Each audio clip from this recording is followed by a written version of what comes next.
Gentlemen, we're so very, very happy that you are here tonight. We have done search for the past 6 years.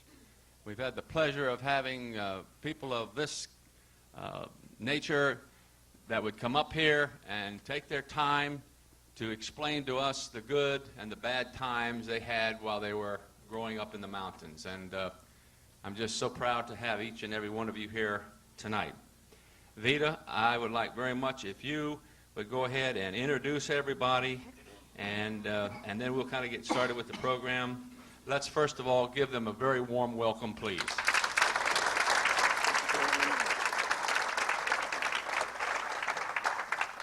My name is Veta King, and I worked in the tourism office here for several years at Pigeon Forge. But I'm here tonight because I love to hear about old times, and I love to hear about mountain folks. I want to apologize first for Jerry Ware. He's usually the moderator of this program, and Jerry couldn't be here tonight. So I'm going to kind of just get these folks started, and I've got a lot of talkers, so I know I won't have any problem. But anyway, when we talk about old times, these are the folks that know about the old-time mountain ways. When you get as far back as people in their 60s and even early 70s, they don't know as much about the old-time ways as these folks who are on up in their late 70s and 80s, because times were a lot more different then than they are today. There are a lot of different ideas about the mountain folks and the people who grew up in the Smokies. I remember reading one story one time about some mountain folks who grew their crops on the side of a hill, and the writer thought these mountain folks were not very smart for growing their crops on the side of a hill. But I think the writer missed the point, because the mountain folks, that's all they had, so they grew their crops wherever they could put them. And I think they were really, really smart to be able to figure out how to get crops out of the side of those rocky hills. But Lucinda Oakley always likes to talk, Lucinda Oakley Ogle always likes to call herself a mountaineer, because she thinks folks have a different conception of hillbilly. So these are four mountain folks, or mountaineers, or whatever you want to call them, that can tell you about the way life was. And I'm going to introduce each one, just tell you who they are. I'm going to let them tell you more about themselves. Herb Clabo has been here before. He grew up on Roaring Fork, and beside him is Tolbert Reagan, and he grew up on Roaring Fork, living a little bit at Little River. And then beside him is Spence Owenby from Greenbrier, right? And then Miss Archie Ray was over in, she was almost a flatlander, over in Richardson's Cove and Pearl Valley area. So we'll start with Herb, since he's been here before, and if each of you would take just about 5 minutes to tell where you grew up, a little bit about your family, and then I'm going to come back to you and ask you for some mountain tales, okay? Okay, Herb. Well, as I stated a while ago, I was born about a mile out of Gatlinburg in 1911. At 1914, my father got a chance to be the supervisor or the look-over land of Champion Fiber Company, so we moved to the head of Roaring Fork, which one of the fields was Grotto parking lot. If you've ever been around Roaring Fork Motor Nature Trail, you know where Grotto parking lot. That was the field we tended in corn. Not every year you tend the field, because we're afraid we'd wear them out. So when we didn't tend it, we'd usually clean it off and play baseball. We had to play somewhere. It's sort of hilly, but I told them you could play on the hill the same as you could, just had to run further to get the ball in. Anyway, I told them you'd wait, knock it up on the hill, it'd roll back down to you. You didn't have to run at it. But at that time, we'd probably have us a home run, wouldn't we? But anyway, we did use, and we called it that time a Richard lot. And there used to be a house in there. My sister, she moved there and lived a while. That was around 1916, something like that. And at that time, we possibly thought this cougars. We heard something coming through the mountain, squalling like a scared woman, I call it, you know, making a sort of peculiar racket. And she heard it. She thought it was some of us kids coming up to her house. We heard it. We thought it's her two kids are coming down. Let's not kids all holler. So we didn't think too much about it. But later, my brother, he got at it with a shotgun, followed it back over, going in towards the round top, we call it, map called with the Sokia, and he said it's in a laurel thicket. And he got as close to it as he wanted to be, so he turned back. But one reason the shotgun had the hull injector broke. That's the thing, it throws the shell out. You could shoot once, but you had to cut your bush and run down a straight stick to knock the empty shell out. So he said, I didn't want to get no tangle up with no cougar with a gun like that, so he turned and come back. But she heard something come in on the kitchen porch, or not the porch, but the kitchen part, tearing the boards up. And she naturally thought that was what it was, and it scared her, and she moved back down to our house, which was number 7. If you go around there, pick up your little brochure the park puts out, and shows you number 7, and it shows you the Clabo place. But there's where I spent my 19 years in the park. I moved down in 1914, moved out in 1933. And that makes a 19 year. Okay. So I want to tell them about myself. Look there and talking that thing. I'll try to tell it like I think it was. Be like it is.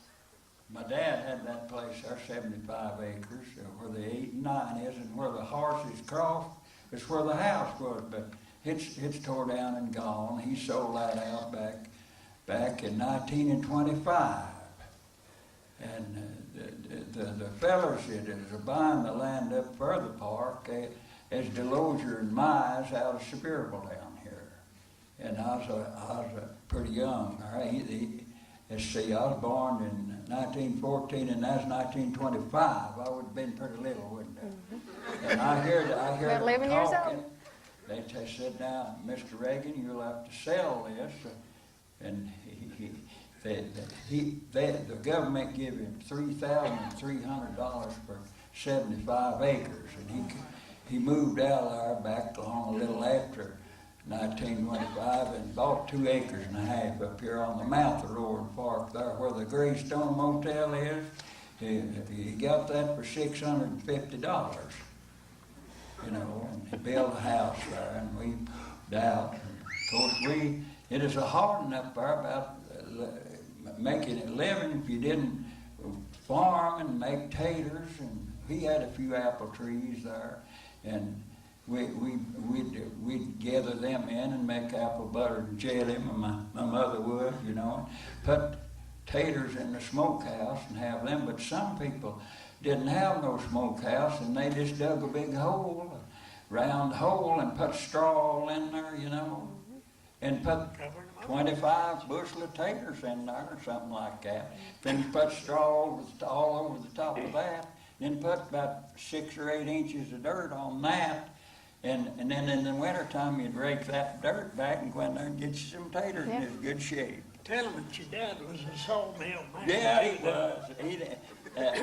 Andy Huff and France come in here, my dad said, about 1900, you know, with 2 sawmills, and they'd buy up the mountain people's timber rights, you know. And my dad, he got the sawing for Andy Huff, and there's 3 sets on Roaring Fork, and then he sawed in the Sugar Lands 3 sets up there in the Murray Benches and that Ramp Holler and right there on the road. What was the name of that? Jim Carr. Yeah, Jim Carr place, yeah.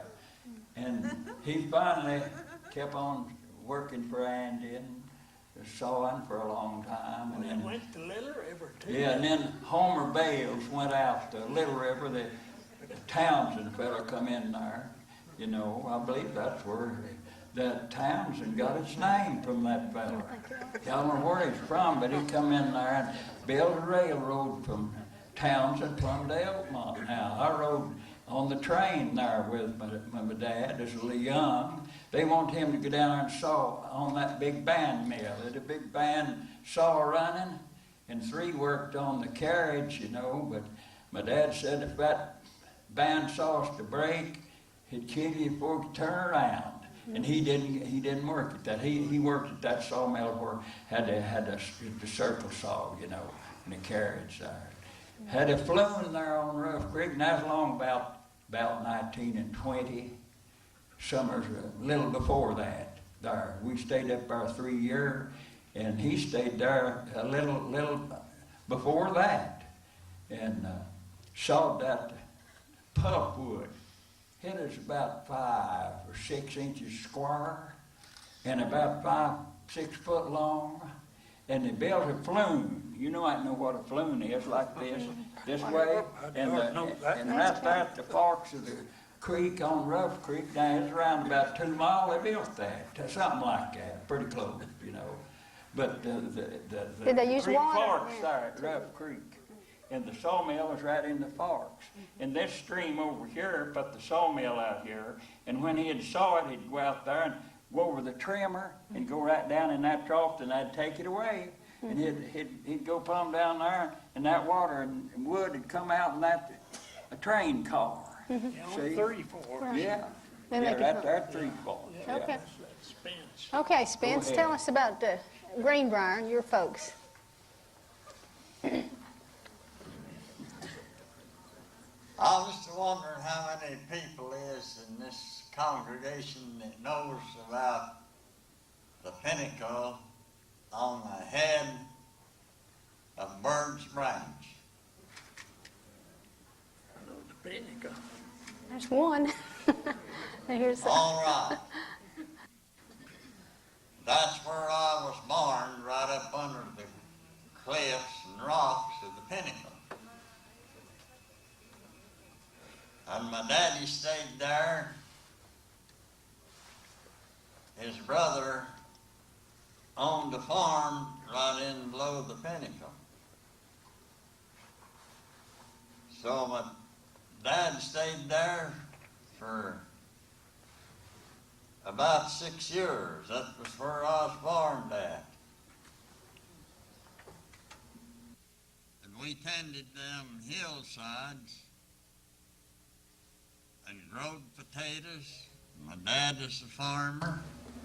He growed all kinds of stuff, beans, potatoes, cabbage, whatever come along, my father growed it. He was a farmer. That wasn't in at the John Barnes place, was it? It was a John Barnes place? You're right. You're right. You got him figured out now. That was the John Barnes place, as they call it. Yeah, go every year. There was a big flat going back into the right of the pinnacle here. My father owned 2 foxhounds, and his brother had 2. I was 5.5 years old. I cried after my daddy wanted to go everywhere he went. He'd take me a fox hunting with him and his brother. Had a big old overcoat. When I'd wear out that night, he'd lay me down on that overcoat and rock me up so I wouldn't get cold. I'd stay there all night with them. I would listen to them foxhounds run. So, me and my grandfather and his youngest boy, we decided to go to the pinnacle one Sunday and walk around the cat stairs. If you people ever was there, anybody there knows what I'm talking about when I say we walked around the cat stairs. You only had so much to walk on. And if you got overbalanced, you'd went thousands of feet right straight down over them rocks. Lucky that I was a little boy and pretty catty. And, my uncle, I don't know how many of you knows what a service tree is or not, but there's a wild service tree growed on that pinnacle right in the edge of that trail. I wouldn't have went up in that tree for any kind of money. Now, I might then, but not now. because it just growed in the crevice of them rocks, the roots of it was, and he climbed up in there and picked about a gallon of sarvice berries off of that tree. And he took them home, and my grandmother made sarvice pies out of it. That was some good eating, people, let me tell you, was. Spence, did it have what kind of taste did it have? Was it a bitter or sweet or what? Tasteless, but it's so Little bit. sweet, it has sweeter taste than blackberry. Is that right? Yeah. It's got a sweeter taste. We'll move on to Miss Archie Ray, and you can tell us about Pearl Valley. I'm Archie Ray, Dennis, McMahan, or McMahan, whichever way you want to say it, I'll answer it. I was born to John Dennis and Mary Quintina McMahon Dennis. Then I ended up marrying a McMahon. But anyhow, I was the youngest of 8 children. We weren't rich, we weren't poor. I guess we were just an average family. I was born in the 1st District of Sevier County. A lot of people call that area Jones Cove now, but it wasn't Jones Cove. It was Mac Cove, because there was 3 McMahon brothers lived in a row. And now if you go through that community, it's called Pearl Valley Community. That came off of my grandfather's farm, Pearl Valley Church. He gave the land for that. But when I was a youngster, in thinking back of the things, I helped do just about everything there was to do on the farm when it was little that a child could do. But the thing I guess that I hated to do most was to follow the old turkey hen to try to find where her nest was. Remember that? They'd steal their nests out, and nobody would know where they were. And it'd say, Archie, you go follow that old hen. Well, here I'd take to the woods, and every time I'd think, well, I believe she's going to it, she'd dart around behind a tree, and I'd try to hide behind another one. She wouldn't see me. And she'd come out, cow, cow, cow, and here she'd go. I never did find one of them's nest. They just ended up bringing their baby turkeys in after they had set on them. And I used to get so mad at the baby turkeys, they didn't have sense enough to get in out of the rain. They'd just stand out and stick their heads up in there and swallow the rain and die. Miss Archie Ray, Anyhow, let me ask you, why were you hunting for the nest? For the eggs or the baby well, turkeys? my mother would rather set the eggs under a hen, just a chicken hen. Okay. And let them come off where she could look after them, because when they stole their nests out, they just rabbled them around. Okay. But And keep another job that was mine was get in the stove wood. So one time, I forgot to get the stove wood in, and it was cold. About 4:30, before daylight, my dad came in. Archie, yes, Papa. Where's the stove wood? I thought, oh my goodness. So I had to get up and put my clothes on and go outside to get the stove wood. I never forgot to bring the stove wood in anymore. But anyhow, we lived on the place that's called Stevie Mountain. That was my step-grandfather. And we had horses and cows and some sheep. But one of the things that touched my life so much when I was little was losing a 13-year-old brother with typhoid. That was the year I was 5 years old and started school. We had had so much fun that year picking blackberries because we were going to buy our books with the blackberries. And I took a bucket about as big as my hand because you know about how many berries a 5-year-old would pick. But anyhow, that at the beginning of that year, I guess we had gone maybe a week or so. He and 2 more girls in school came down with typhoid from the water that we were drinking, so we lost him. That's the first experience I ever had with death, was losing a beloved brother. But since one of you fellows was telling about the wildcat or panther or what it was, when I was about 4th grade, I guess, we had this tale going in the community. There's something that's after the dogs. We had a lot of fox hunters in the community, and something's running their dogs back. They just won't run. They won't chase. They just come back to us. They're scared. So we tried to figure out what it might be. It might be a bear. It might be a panther. It might be this. It might be that. But we were scared, and sometimes once on the way to school we felt afraid. And we had a teacher that year that didn't get through at school till he got through, and it would be dusk almost by the time we'd get through. You know, the days are short in the wintertime anyhow. But anyhow, one day on our way home, we heard this sound over on the hill this way. Wow, wow. Oh, it just scared us to death. There's about 7 or 8 of us. We started running, and there was woods on this side and that hill on the other side where the sound was coming from. And that is one time I felt like my heart was going to jump out and run way ahead of me. But anyhow, we made it. And we were all afraid to go back to school the next day. We didn't know what to do. So what should greet us but this big old overgrown boy making fun of us because he had gone home early that day and he had positioned himself over on that hill to scare us to death. But anyhow, then the next Sunday, our neighbor's dog had treed this animal. The hunters had caught it and brought it in, and it was a large wildcat, so they didn't have any more trouble with their dogs after that. How much more am I supposed to tell? Well, why don't you mention about who you taught in school, then we'll start around Okay. again, okay? Well, I am a high school dropout, but I dropped back in. I married my high school sweetheart when I was a junior, and we have 2 sons. But after my sons were pretty good sized, I went on back and got my diploma. But before that time, I had some credits from the University of Tennessee and Merrill College.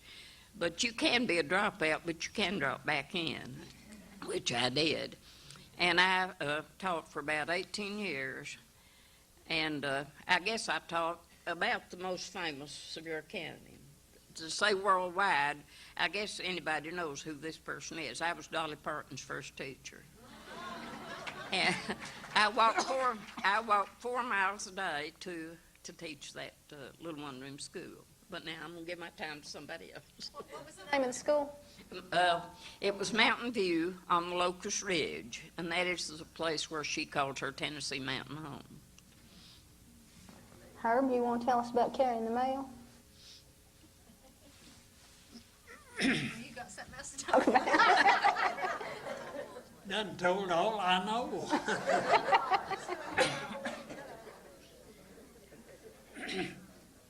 Back during the Depression, I got married long during the Depression. A lot of you don't remember the Depression other than you as little kids. And Pap done the table feeding, and it didn't bother. That was my case. During the Depression, my Pap done the table feeding, you might say. My mother, of course, prepared it. And I never noticed the Depression much until 1934. I got married, and the Depression wasn't exactly off at that time. Because my brother's carrying the mail, and part of the route that he couldn't carry because he had went from horseback to car. So he put me on the horseback. And I carried, starting at Gatlinburg, and went out through, most of you know the way out through the glades. I went out through the glades to the old Doc Montgomery store. Now I've started you probably a lot of it in the old Doc store because it's set right in the corner where you turned up to go up John Branch or down Powder Mill. And I carried up John's Branch and across the mountain they call Red Top, down through Cartertown to the bypass. Then I followed the bypass down, over and down, we call it the Gritter Branch. The mountain names that we name, evidently a lot of people didn't like them and they named them something else. So You can tell us how some of those places got their names as you go through there if you want to.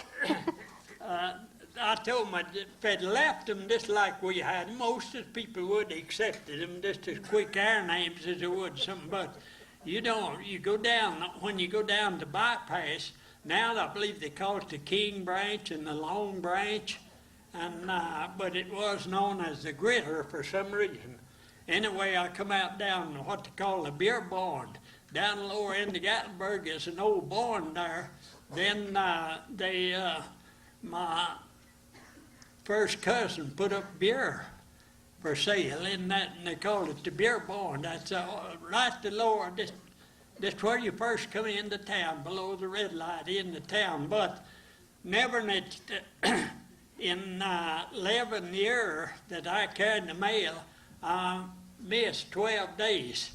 And usually I found that the mail back then put every effort to get around. Now it don't take much to stop the mailman. He stopped pretty easy, but I would go through the rain. I was thinking today it's been a pretty chilly day, ain't it? That wind is so cold.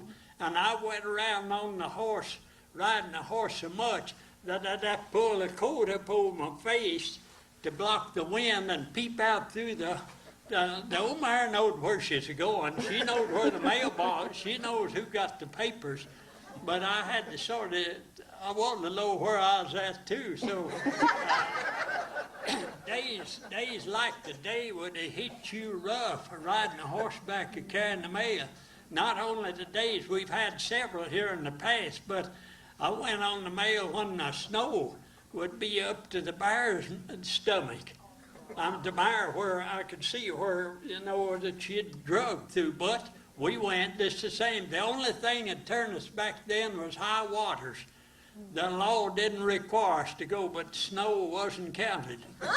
So a lot of the times the snow would break the trees down in the way till you couldn't get your mare. I'd turn back there, but very few times, but I didn't go around.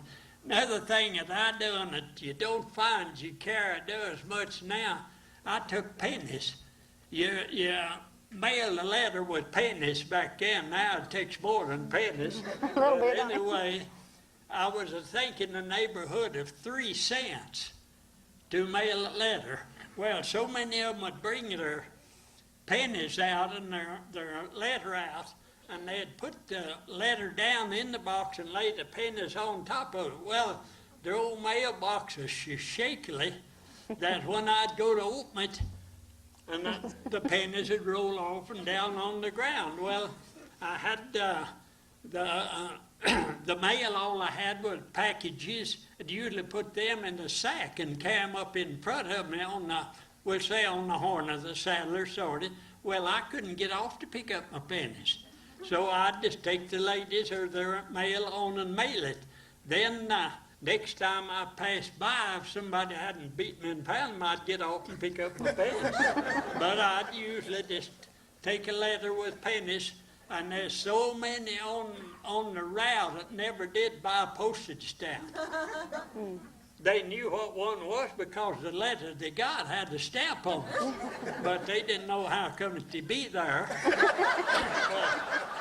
I would go. I never counted my money because if I know they did, 3 cents wasn't too much, but in a way you was working at the rates of $1 a day or $1.50. I got $1.50 a day, and I had to feed my mare out of it, which they figured that 50 cents. So I was raising a family of 5 of us, 3 kids and me and my wife, on $1 a day. And of course, I was taking the 50 cents. I had to buy hay. I couldn't raise hay to feed my mare. I had to buy my hay and my corn too. We did raise some corn, but couldn't raise enough to feed the mare. So there where my 50 cents a day would go to feed the mare. But anyway, a man that thinks that you can't go on $35 a week and live, I said, boys, there's something wrong because I went 6 days. I only got $6, well, $9, but 50 cents what to feed the old mare, so I only got $6 a week. and that was to feed my family. And not only feed, takes more for a family than just feed, don't it? It takes clothing Little bit more, sometimes don't and it? shoes, don't it? So, but my wife, she learned to weave. She come out of Wires Valley or Wires Cove, I call it. Most of you know where that's. But after she learned to weave, and she wove 50-some odd year for Bob 85. And after she got to weaving, then she could help. We got more than $1 that I was making on the route. We'd pick up extra work that you pick up would run at the rates of 10 cents an hour. Or if you're hoeing corn, they would give you a bushel of corn if you preferred for a day's work, or they'd give you $1 bill. Most of them had a little money. The old lady had it rolled up in her sock leg, and you're talking about sock leg and money, you know, where it come from, but anyway, there's certain things that you had to buy out of the store that you couldn't grow, and that's sewed in salt and baking powders. And of course, you could get your lye to make your hominy out of, but we never used lye, except maybe when we'd go and make hominy, or we'd go to tan a groundhog hide or some hide for shoestring. We used groundhog hide for shoestring. Cut you a pair, take right down through the center of a groundhog hide, and it'll last you as long as your shoes will.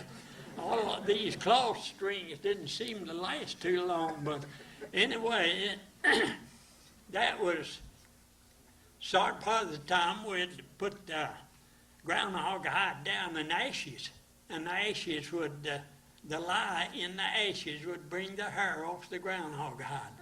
And she also, my mother, we kept sheep, and she knit her socks with wool. We had wool socks with wool. My father wore wool socks summer and winter, and some of them said, "Boy, won't they burn you up?" And they said they keep you just as cool.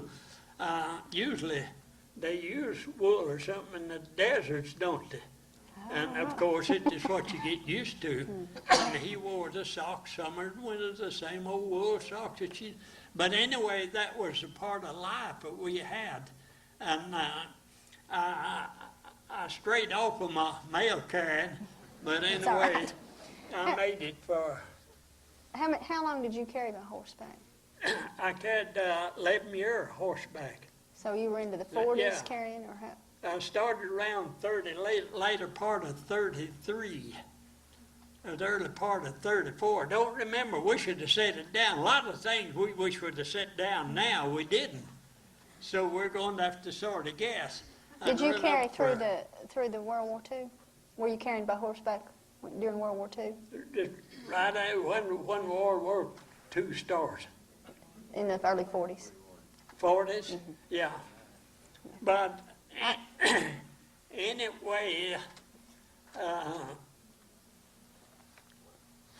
through the mail carrying, which took me some 5 or 6 hours to go, I had a little extra time. I could do a little farming. I'd get up real early, and I'd hook my mare in the plow. The reason I say a mare, that's what I rode. I had a big old horse as tall as that lad, almost. We call him Mountain. But he eat like an elephant, so I had to get shut at him. Yeah. But anyway, I'd hook her up and I'd plow up to 9 o'clock. Then I'd take her out of the gears and put the saddle on her, and then I had to ride a mile over to the post office, and the mail usually come in. We'd get over there around 9 o'clock. The mail would come in around 9:30, 10, or 11. It'd come different times. It didn't come exactly the same time every morning, and that's a star route. The route it was carried from Sevierville to Gatlinburg. You'd take the contract to carry it, and they called it the star route, and he'd deliver the mail along on the main highway, but he'd carry all Gatlinburg mail from Sevierville to, and they had to wait till it come in at Knoxville. From Knoxville to Sevierville, then he'd pick it up and bring it on to, then when we got, it come to the post office, of course, naturally we got in there, and worked it up as fast as we could because you had to stack your mail. You was the first house, we put your name first. Next house, right on down. Stack our journals the same way. Very few didn't take the Sentinel that time as a journal because the Sentinel was an evening paper and it come later, but the old journal, which it maybe changed, but anyway, if you was the first that took the journal, and the mayor knowed everyone that got the journal because never to come to her, their box, they'd stop. But the other papers, another thing that hit me, one of the worst things that hit me carrying a horseback is old Sears Roebuck catalog. Because everybody on the route got one, and some of them got 2 and 3. Some of the kids in order, you know, just to get their name, they'd send them. So, and they weighed 4 pounds. Well, you could put, once I had saddlebags and put all the papers in first class over here, and sort of a small packet, but I put about 4 catalogs in my other saddlebag, which is 16 pound over there in the left-hand side. Then I'd usually, to remember, I'd write the name of who got a catalog because I know if I missed it, that mean I had to carry it the next day, didn't I? So I'd deliver them about 4 a day till I got around, and the reason I got by with it, the ones on the end of the line didn't know this out. Otherwise, I'd hurt my catalog, you know, but I would deliver it to the persons come along and just take it then when they got there on down the line till I got. Tolbert's father is a good order here from Sears Roebuck catalog. Your When you first get guitar. talking, go ahead. No, you go ahead. We'll Yeah. When you got talking about the Sears Roebuck catalog, you know there's about this thick, Yeah. and a lot of sheets in it, you know. And my dad had an orchard, limber twigs and sour johns, and we'd take that catalog and tear them leaves out and rattle it around an apple and put it in a barrel. And just kept on till we used that whole Sears Roebuck catalog. And we had a barrel in there about to hold about 30 gallons of gas and fill that full for winter. He had a smokehouse, you know, and that kept him from freezing out there in the smokehouse, you know. He got talking about that, and I thought I'd say something about it. Well, keep Tell talking. us Well, about. up there where we lived there, It's been around through the, when you come down from number 7. You're talking about the wherever it Cherokee lives, Motor Nature Trail, right? you cross the bridge right there. Well, right here is number 8, and on down is 9, and then in the middle where they come across here, there's where the house was. Well, he bought land up there from Ed Mellinger in 1915. I was a year old. And then we call that the Ed Field up there. That's where we pasture field it. And then we'd walk through there and go through the head of Baskins and on through head of Mill Creek, plumb on down into Sugarlands and go up to where they call the holes up there, where you know where I'm talking about, I guess. And we'd climb out over that mountain and go down on Rough Creek, and I'd be plumb give out. I bet you would. I bet you would. Now And I was born on Roaring Fork there, and my wife was born up in the Sugarlands, Ruby Parton. The 18th of February, she'll be gone 4 years. Is that right? And we was together 59 years. We had 3 boys and 3 girls. And there's one girl, Teresa, is buried in the Sugarlands in 1949. Got a little marker and laid it there with a name on it. You Now know you- where the Sugarland Cemetery is up in there? I know, kind of. That's it's in there. That is in 49. Now, you used to haul coal, in, what was that, in the 40s, 30s, 40s? Yeah, I hauled coal for 40 years. Can you tell us a little bit Kentucky about that? and You went to the coal mines together? Yeah, I run 2 trucks, you know, and didn't make too much, but it's a job. Yeah. Whereabouts did you buy coal? Jellicoe and Middlesboro there, Kentucky, and La Follette. There's some mines in Tennessee and there's some in Kentucky. You know, I'd go up 25W north, you know, and come through. Well, when did people stop using wood heat and start going to coal? Because they've not used coal Well, forever and ever, have they? we used wood a lot up in there. Everybody had a fireplace, didn't they? Used 2-foot wood, and we'd go up there and cut trees down, and some of them, chestnut trees that's already down, my dad would want us to saw them up first and get them out of the way, and kept on like that. And everybody had a spring, didn't they, Herbert? Yeah, I had to have. Yeah. And So there's could one you- up there you where couldn't he put coal in the lived there, fireplace, could you? Good water now, and he fills up his jugs every time we went around through there. To drink, there's good water. Yeah. Back when Yeah, he's we talking had about one down there, before, too. Before Right, you before. get cold, Yeah. that's when we lived in the mountains a few years. There's a lot of things we can't think of.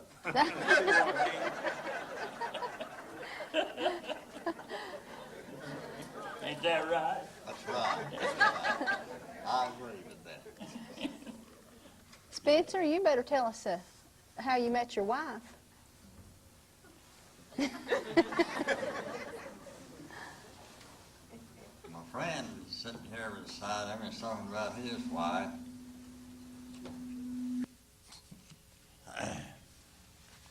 I used to stay with my grandfather. Stayed with him an awful lot. So me and him was building some kitchen cabinets. He was a good carpenter.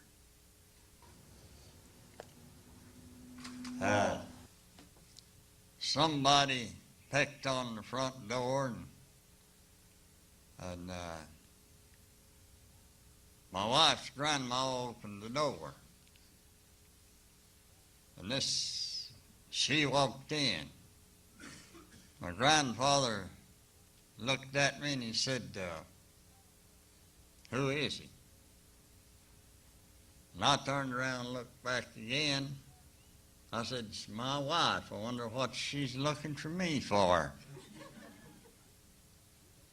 And he turned around and looked in there and went to life, and he said, "You don't know that girl, do you?" I said, "No, I've never saw her before in my life," but I said, "That's my wife." He thought I was, back in them days, I had it. Buddy,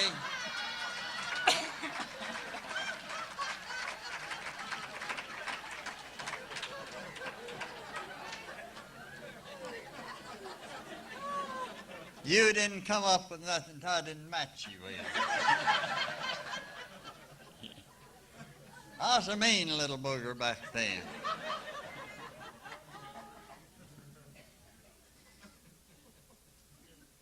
My wife says I am now.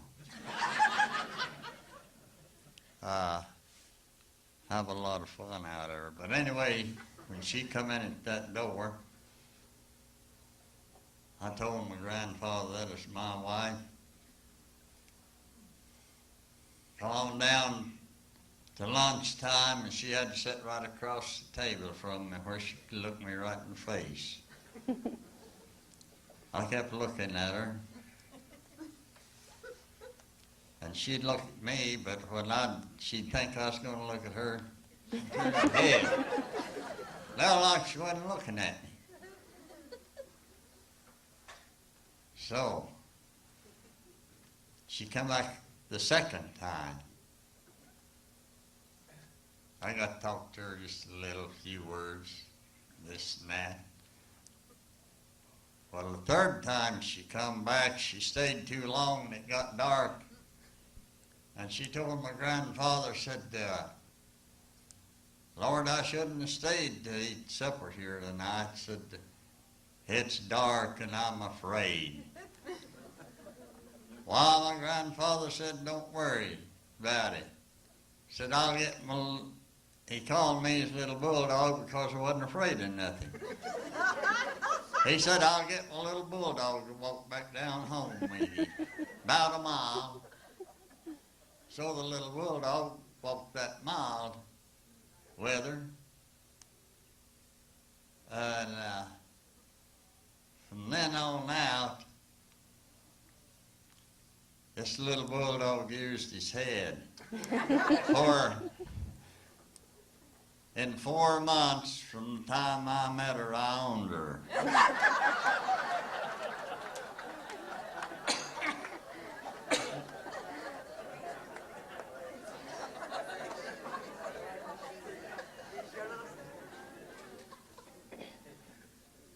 And in about a year from the time we was married, there's a boy born to us, weighed 9 pounds.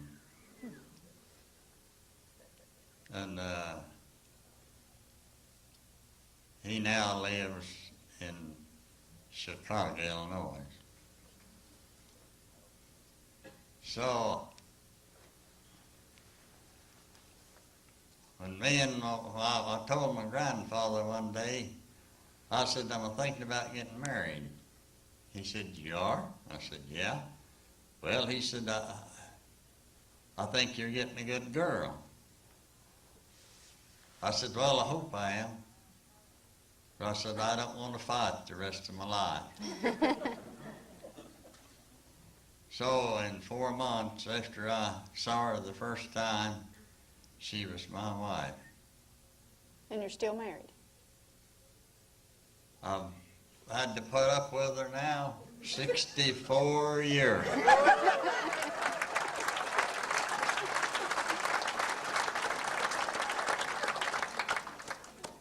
You want to go ahead and tell us about your bear tail? You know, my father, him and his friends got into the cattle business. We lived way back in the mountains. A lot of people may know where I'm talking about. I'll tell you where it's at. It's on the head of what they call Big Dudley Creek, way back in the mountains. Had a bunch of cattle back in there. I was looking after these cattle, watching about them. I missed one. So I told my daddy about it. I'd count them about every day. I said, just a red calf gone. We went out into the woods looking for it and hunting for it. And we found where the bear had been after the cattle coming down this hillside and trail here. He said the bears probably got it. I said, well, let's just go back to the house. And I said, we'll get a gun and both the dogs. And I said, we'll come up here and hunt that bear. Went back, got the dogs and the gun. Dog hobble at that time was about waist deep. We was climbing and wading through it. Them dogs got in front of me. They's in front of me. So they run in on the calf where the bear would eat on the calf and they could smell the bear too. One of them got scared right bad, and he made a big surge and whirled around. He come around and hit me on the right knee, right on the inside of my knee with his head. There's a whole chunk come out of my leg there. I thought that bear grabbed me. I felt a chunk come out of the side of my knee. I turned around and come out of that dog hobble, and my daddy said, one of my first cousins is with me. My daddy said he didn't see how in the world we ever got out of that dog hobble. I said, maybe you ain't never had nary bear after you.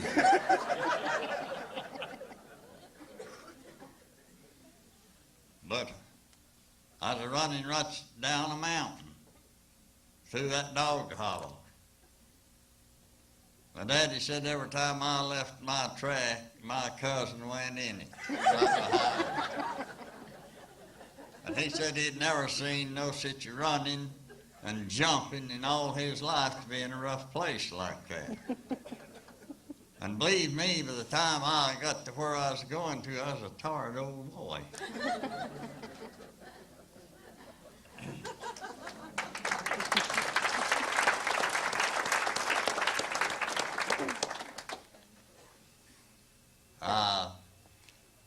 We got another one to tell you a little later on. Okay. We've got about 7 minutes. I'd like to say one thing. Go right ahead. Me and my wife was together 59 years, and the 18th of February she'll be gone 4 years. Is that right? Yeah. 59 years is a long time. And then I've been here 4 years without her. Well, the 18th of February. Is that right? And she lived in the Sugarlands, on Sugarland Branch. She is a Parton, Ruby Parton. There's some Parton. Her dad is Fred Parton. And they had a brother Joe and Hugh and them, you know. And you might have heard about them.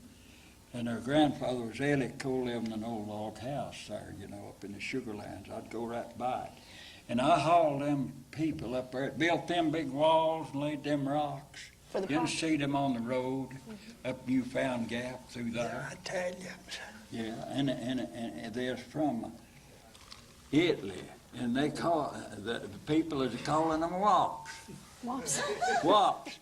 Well, I hauled 15, and I'd go back and get them and bring them back. They'd pay me about $1 a head or something like it back then when I was laying them rocks or something like You were that. hauling the rocks? Huh? You were hauling the rocks?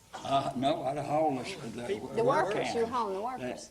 And there's one rode with me in the cab called Pete, and he could talk our language. But when they'd come down there where my dad lived, when they was talking to themselves, I didn't know a thing about what they was talking about. Yeah. Like a bunch of geese. Yeah, and the government got them from Italy to lay them rocks. But I think these people here now can lay them like Did that. we not know how? Huh? Did we not know No, how? the way they used it, they had a derrick. They were skilled. Okay. They had a derrick could pick it up. But they'd work on one rock all day long, the chipping on Is it. that right? Yeah. And then they'd pick it up here with that derrick thing, and then get it, lay it down here, and it'd work on one rock all day long. You know. I'm glad they did. It's beautiful, isn't it? The Yeah, rock. that's pretty, ain't it? It is. It Yeah. is. But I guess they had walls like that in Italy. I don't know. I guess they did. The reason they got them to come from Italy up there to lay them. But, Miss Archie Ray, we've got about 5 minutes before the break. You want to tell just a little bit about the classrooms where you first taught? Well, we had the desk and a chair, and at the beginning, most of the seats were double desks. And later years, of course, they started furnishing the single ones. And I can't keep from thinking now of all these things that we are listening to on TV and reading in the papers about harassment. The word has changed from harassment when I went to school and when I taught.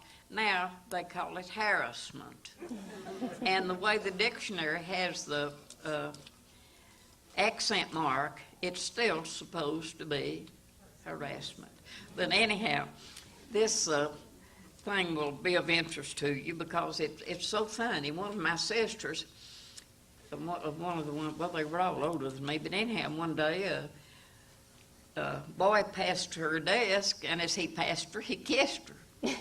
Well, she just slapped far out of him when he So the teacher got disturbed, and he gave her the whipping. I don't know whether she ever told what happened or not, but she got the whipping because she slapped the boy that kissed her. But She didn't know she could sue, did she? apparently she didn't care for the boy that kissed her. I guess that was it. But anyhow, so many things have changed from the early days when I went to school and when I taught even. But there's still a lot of good things in schools. I know I could not be a teacher now because you have no right to discipline a child. I don't believe in abusing a child. I don't believe in that at all. But how in the world could you have order if every child did what it wanted to? I just don't see how to do it. But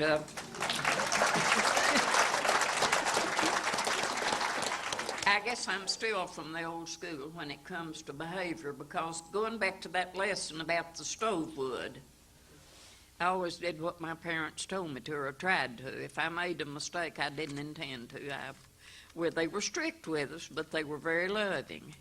And we didn't lack for love. We didn't lack for anything that I know of. We might not have had as much as some people, but I never knew of our table to be empty. Our cupboards were never bare. And one of you mentioned about the catalogs that you wrapped apples up in it. We did sweet potatoes that way. Yeah. And they would keep. But my grandfather, who the one I'm named for, he was Archie McMahan, and that's where I got the name Archie. Was blind when I was born. I never knew him any other time except when he was blind, and I loved him dearly. He was just the right spot in my life. And he lost his sight from smallpox. And I'm going through a little of that now. My husband has lost his sight, and it's really hard when you can't see. But when you were talking about courting this girl a while ago, I was about to speak up and say, well, you was sparking, wasn't you? Now, that's what we used to call courting, wasn't it? That's right. We called That's it right. sparking. That's right. So I thought of that word when Mr. Owenby told that.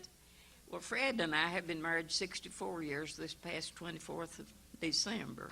We've had a good life. And like I said in the beginning, we were high school sweethearts. And we're still sweethearts.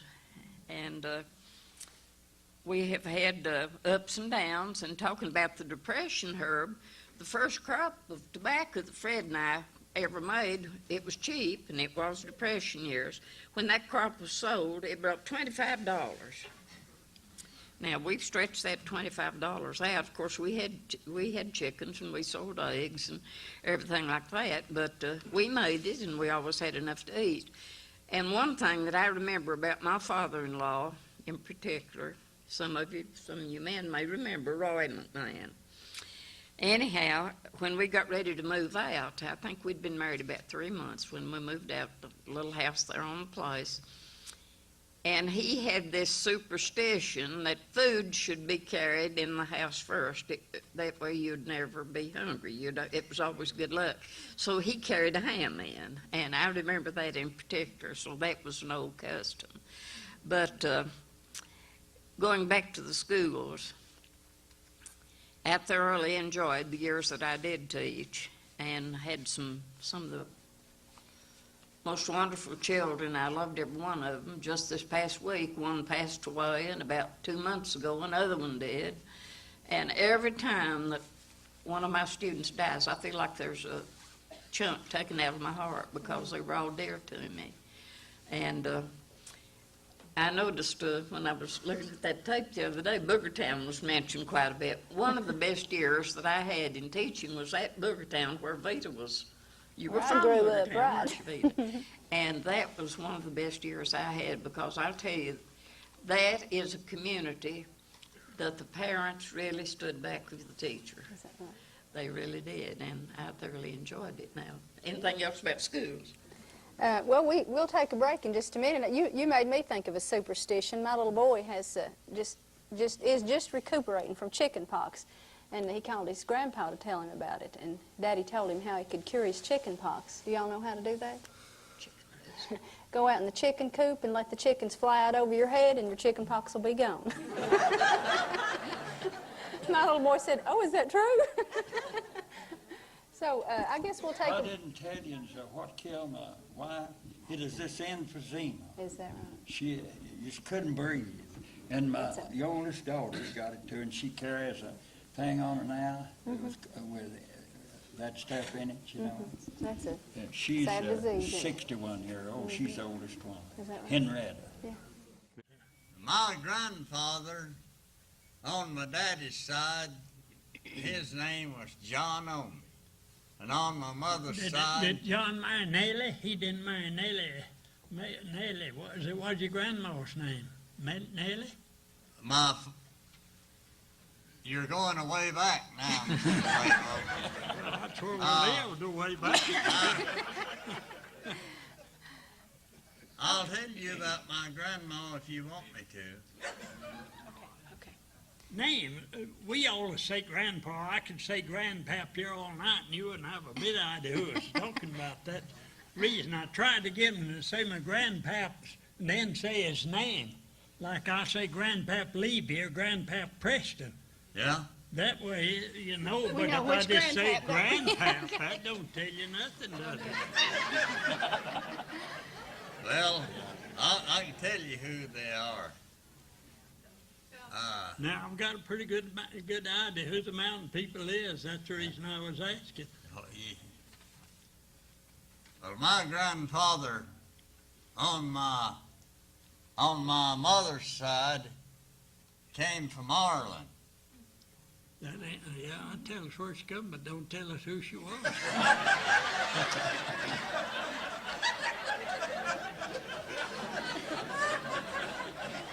Do you remember her name? What was her name? My great-grandfather? Great-grandma who has come from Ireland, wasn't it? Who? No, you got me wrong.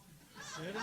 Your grandfather came from Ireland. My great-grandfather came from Ireland. And what was his name, do you know?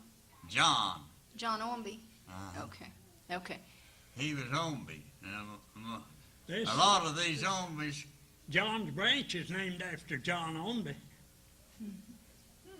not my John Owenby. No, it may not, but it's named after John Owenby. We had a lot of John Owenbys, didn't we? I figured it might be your John Owenby, but I guess it wasn't. My dad used to own John's branch, didn't he? That's Yeah. John and Nellie. You know, that's really nice to Nellie. You get stuff. Sold it for $650. Yeah. Okay, I'm going to ask Miss Archie Ray. 75 acres, it said, more or less. Miss Archie Ray, we've had some people ask us to have you tell us about Dolly in your classroom. What do you remember about her? What do I remember about Dolly? Dolly had the same disposition when she was 5 years old that she has now. She was vivacious, she was funny, she had a great outlook on life, she never saw a stranger, and she never let you get the last word if you're trying to put anything on her. She's just the same, except she's grown up. A very vivacious little girl. And when she was studying her lessons, of course, back then in those one-room schools, we usually had the little ones' desks further up front. So as I would go around to each desk for the little ones to read, when I was little, we used to have to go up front to read, but back when I was teaching, I would go to the little ones. And one day Dolly was reading, and she wasn't missing a word, and I happened to glance at her. And she had her head up in there, just reading her lesson. She wasn't even looking at it. And I found out she was memorizing her lesson all the time. So I had to work with flashcards, you know, just with single words on them with Dolly a lot. So she had a real good memory from the beginning. And she would get up front, in front of us. I had 27 students that year. And how come I was up at that school to begin with? The year before, the parents in the Evans Chapel community had decided to lock the doors of their church because they were having to have school in the church. The school had burned years before. So the parents said, we'll never get a school as long as we let them use the church. So they locked the doors, and the children that were old enough to go were a year behind, and the ones that would have started school that year, they were still a year behind. But Dolly was not a year behind. She was a year ahead. She shouldn't have gone that year. She was just 5. But anyhow, the 27 students of all grades except the 8th, on Sunday before school was supposed to start on Monday, that was one year I was not going to teach. I was going to stay home with my family, with my boys. Of course, they were in school, but I decided, well, this year I'm not going to. I didn't apply or anything. So on Sunday afternoon, before school started, Monday morning, our member of the Board of Education pulled in at our house. Said, Archie Ray, I'm going to ask a favor of you. And I said, well, what is it? That was Mr. Clyden Carter. He said, I'm needing a teacher for the Locust Ridge. I don't have one. School's supposed to start tomorrow. And I said, well, I hadn't planned to teach this year. I know you'll have to walk in if you go. So I thought about it a while, and I said, well, I'll go for a week. My boys from school at Pittman Center, and they rode the school bus to Pittman Center. And he said, well, you can just ride the school bus up as far as Laurel School, get off, walk Swing Bridge, and walk up the mountain, and down the other side and up another mountain. So I decided good-naturedly that I would help him out for a week. Well, at the end of the week, one of the first ones that came to greet me that morning, when they didn't know who their teacher was going to be because I was asked to go so late, here the children came running down to meet me. And, of course, Dolly was one of the first ones. Her older sister and two brothers had gone to school with me 2 years earlier at another school, so they already knew me. So I had the 27, and at the end, at Friday, I thought, well, maybe Mr. McCarter's got a teacher for next week, so I told him I didn't know when I'd see him again. But anyhow, on Sunday, here he came back. I still don't have a teacher. My heel strings had just killed me from walking up those two mountains the first 2 or 3 days that I walked, but by Friday, they weren't hurting anymore. And I said, yes, I guess my legs are used to it now, that I'll go for a month because the weather was nice. And there was just old rutted roads up in there. All the years that I taught, there wasn't any vehicles in there except a big truck, and the supervisor of schools drove a Jeep in, and the maintenance men that worked for the schools drove a great big old army truck, and it was up there to do some finishing on this brand new little school, see? The county got busy in building a little school after the men of the church had said, we're just not going to allow it in the church anymore. But anyhow, at the end of the month, you could not have pulled me away from those children. So I went all year. I wanted to ask you one thing. We've had a lot of good laughs tonight, but there were some parts of mountain life that were really hard for people, young people especially. And you mentioned one thing. If you could take just a couple of minutes and tell us about when you were 18 and what happened with one of your friends dying. Oh, Veta, when she was at my house a year ago or sometime, we were just talking about things that happened in childhood. My father was the casket maker, or coffin maker, whatever you want to call it, in the community. That was before the days that very many people were not embalmed. They just buried, usually if they died one day, they buried in the next. And at night, people would gather in. I guess all these men remember. Do you remember they'd sing when they were setting up with the corpse? Yeah. But anyhow, it was about the year after Fred and I were married. I had gone up to my dad's, who lived 6 miles above Richardson's Cove. I'd walk and go just any time because I enjoyed it. And a girlfriend had gone with me. And one of our early friends had been sick. She'd lost a baby, and it had been buried the day before. So we stopped to see about her, and she was just real, real sick. Well, on the way back down, we found out as we started home that this young mother had died. And there was 2 older ladies there, and they told me that I was just have to help them. So people used to always prepare the body even before they called the undertaker, you know, what they used to call, they'd lay them out. So I got a sad experience when I was just 18 years old, having to take care of this friend of mine. Then another time, after I was married and after our youngest son was he was about 8 or 9 months old, a fellow that lived on the place there at home came and said, I want you to come over to the house. Our little baby died last night, and would you care to bathe it and fix it? Well, I just thought, oh my goodness, but I went. And I just had tears in my eyes, and my heart was breaking all the time that I took care of that baby, because I had a little baby that wasn't much older at home. He went to town to get its little casket and its clothes, and he came back. He had this beautiful dress for it, and booties and socks and everything. But the little dress had short sleeves, and it was just cold, cold, just like it has been the last day or two. That's one reason the baby died. It got pneumonia. But anyhow, I put her little dress on it and picked it up and put it in the little casket. Something I thought I'd never do in my life, but I did it.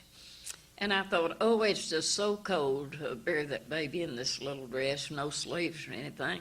And I happened to remember that my baby had a little sweater at the house that had been given to him he hadn't worn, and a little blanket that hadn't been used. So I went back to the house, and I got those and put on its little shoulders and put around its feet. And I felt better about that. However, I know that it didn't help the baby, but it helped me.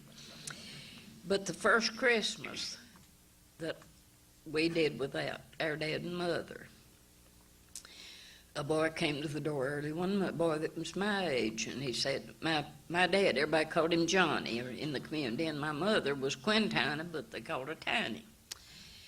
Said, Johnny, would you and Tiny come up to the house? Our little brother died last night. And they wanted my dad to make its casket, and Mama, of course, she came to the kitchen. This was the Christmas morning. She got this basket. Excuse me.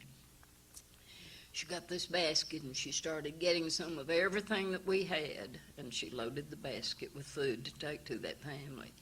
And in my mind, I can still see them walking up there was this just kind of a path up through this bottom close to the house. My dad with his toolbox in his hand, my mother with the basket on her arm, going to help our neighbors. That's the kind of dad and mother I had.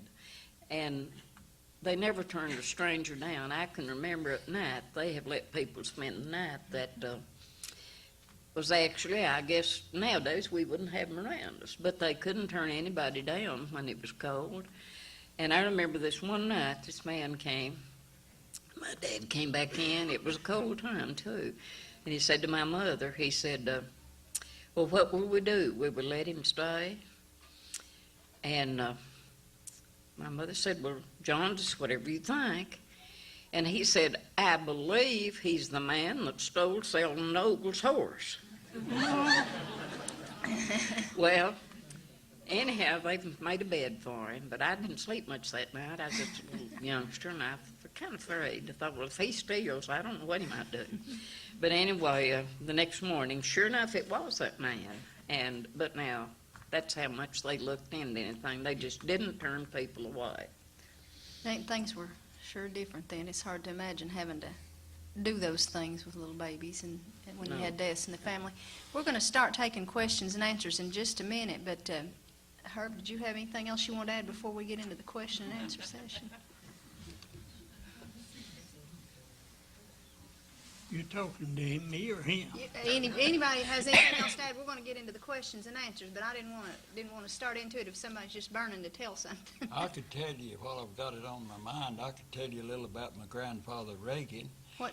Now, my mother was Ogle, and my grandpa Ogle and grandmother lived at the Bullhead up across from the Cherokee Orchard.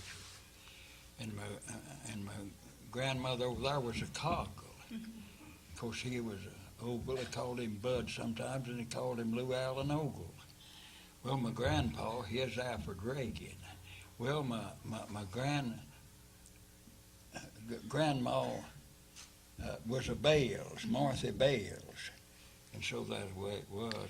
And I worked around there a little. I'd go down and plow a little for my grandpa, and I'd go out and catch fish and bring them out. And he said to me one day, he says, you getting them, ain't you, right out of the bushes where you throw them out there, you know? And I said, I get. And I worked in the blacksmith shop with him, and he had the mill there, and he'd grind corn for people. He had told it, he had a little wooden thing with bands around it, hold up. How much is it? Well, I told him. Had a gallon, not half a gallon. They told it was a gallon. Yeah, well, if he wanted to toll it before he ground it, he'd get the corn. But if he wanted meal later he ground it, he'd toll it meal. But he had a blacksmith shop, and he worked in the blacksmith shop. and he'd make caskets. He made caskets for the mountain people. Is his mill still standing? He made his own casket. And my grandma says, "Now you ain't putting that together." And he didn't put it together, but he put it up in the loft. He had it cut out, but when he put it up in the loft, when he died in 1928, my dad, which is Luther Reagan, which is his son, went up there and put it all together and put the handles on it and the screws and stuff, and buried him up there. How about that? Does your grandfather's mill still stand? Yeah. It's on Roaring Fork. The Park Service went up there and fixed it back where it grind, and I went up there with Bill Landry. You might know him. He come by my home and there and. That's the one on the Motor Nature Trail, right? Yeah, Okay. you know where it's at. And now tell us about. And they fixed up his home out there. They fixed the windows back up. They fixed the doors and this thing. And the kitchen was rotted off. Now the main part of the house was poplar logs about this way, but the kitchen rotted off, or they tore it off or something. But they got it built back now, and fixed the porch on the front and put roofs back on it, and they done the mill that way a long time ago. But they worked on the mill and put some steps going down in where the water wheel turns, and. And a new water wheel. Yeah, they did. Yeah. Now you have the Greystone Hotel now. Motel. Did you build that yourself, or did your No, father build it? my dad started building there in 47. Now that's where he bought 2 acres and a half, sold that 75 up there at number 8 and 9 to the government in 1925. And my grandfather down there, I don't know just how many acres he had, but he owned it on both sides of the creek. But I allowed he had 85 acres or something like it. How many units did he build at Greystone? Up here, In Gallup? 36. He started. But I've got it leased out now. I leased it to these here people overseas. What's their name? You can't always hear them talking. I don't know. Way over there. It's right on the other side of the globe. Okay. India Okay. people. I couldn't even talk. Okay. I didn't. One I can understand a little, but the other I can't. Right. Okay. And I just leased it to them after my wife died, you know. But now, when you first built it, that was some of the first tourism we had in the Smokies. Huh? That was some of the first vacationers we had coming in the Smokies in the Yeah. early They 40s. didn't start around 30. Well, he built it. After the park. When I come back to Allen Navy at Great Lakes, Illinois, stuff was rationed, gas and everything. And I started building. I couldn't get no plumbing. And I went over to Knoxville on the Market Square, and there's a Jew there, had plenty of plumbing. He says, he says I ain't allowed to sell it to you, but he says I can put it on the back porch and you can go around there and get it. And that's what I done. Okay. Did you have anything else you wanted to tell us, sir? I don't know. I was trying to think. Not all coal and the gas is rationed. And I said, I'll go get you a load of coal, but I ain't got enough stamps to get it down there and bring it back. And they'd get their book out and tear out the stamps, and I'd take them a load of coal back in. How about What that? about that? Yeah. I hauled egg coal to Mountain View Hotel up there, that big range stove in there. Walked by that kitchen, them hams they're frying there, you'd get a sight hungry. What did you used to do before? You did some ABC thing that you did here. What did you recite something before? I was going to have you do that. Ask you to do that again. You remember? She's talking about my schooling. When I went to school on Roaring Fork, we had to walk a mile and a half. That's 3 miles, mile and a half each way. That is 3 miles. And of course, as she said, they only had what we call free school up through the 8th grade. Then, of course, you went into the 9th, 10th, you went in what they call a high school. But I told them through the free school, and we did have a lot of memorizing to do. And if you ever memorize anything more than likely, you'll remember it the rest of your days. And there's a lot of memorizing. One, we had to memorize everybody 30 days of September, April, June, and November. Everybody. That's the only way you can tell which month's got 30 and which got 31. Yeah. But I also learned while I was going to school, well, how come you had to have so many pupils before they'd call it a school, before they'd close it down and send you across the ridge into the next school. And I got through the 8th grade, but they wanted me to come on down, let me register you down here, and you come once in a while and come. A little different it was now. You come once in a while, so I didn't have to study like a lot of the rest of them, but I did learn the Z, Y, X, W, V, U, T, S, R, Q, P, O, N, M, L, K, J, I, H, G, P, D, C, B, A.